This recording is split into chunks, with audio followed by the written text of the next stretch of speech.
Our shopper marketing department has grown here as it has probably in many places because of the growth of the retailer power.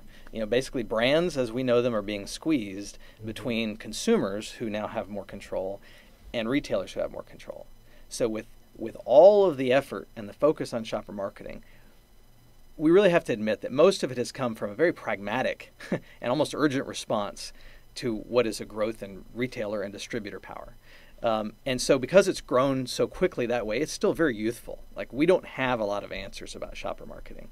So there are facts, there are things that work with shopper marketing that may be more pragmatic that we can certainly learn from. There's some fallacies, some things that are being thrown around and we just haven't quite learned from yet. And there's some fantasies because there are a lot of people selling that this is the holy grail. And the truth is we haven't really figured it out yet. So we're just going to come clean, open the full kimono, as it were, and say, here's shopper marketing for what it is. We're going to examine it without the hype, and we're going to say, here are the facts, here are the fallacies, and here's some of the fantasies about shopper marketing, so we can all sort of agree where we are now, and then maybe we can talk about where we can go to bridge the brand shopper gap. For the equity cycle of a brand to continue, a purchase has to be made. So you can't just be on TV all the time with no purchase and expect people to continue their beliefs about your brand. So when that time comes and that person is standing in the store and they're ready to buy your product, is that person even the person that received your media message? Right. If so, do they believe what you want them to believe? If they do, are they even accessing that belief, or are they looking at the price? Michael Porter tells us, the 4 Ps, it's price more often than marketers would like to think. Yeah. To what degree is it price, and then how does that all interrelate?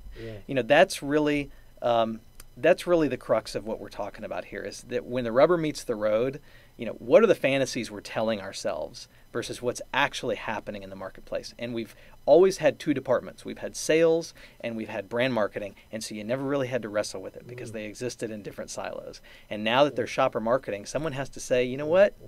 Branding is great, sales is great. At some point they have to converge, and shopper market, I think, is the place that we can do that.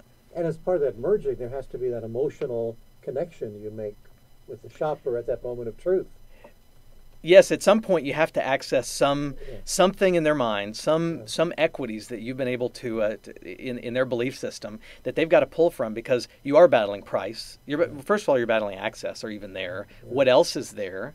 What's the frame of reference? What's the price? What are the sizes? Why am I buying it? What mood am I in? There's also some ambient things that have to be considered.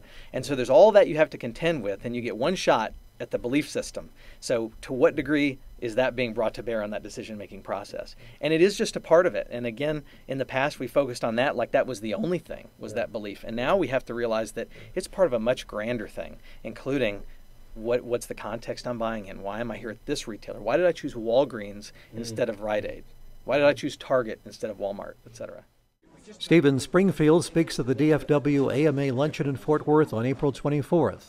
Registration starts at 11:30 a.m. and the lunch begins at 12 noon. The program will run about an hour 15 to an hour 30. It'll be at the Riata Restaurant in Fort Worth.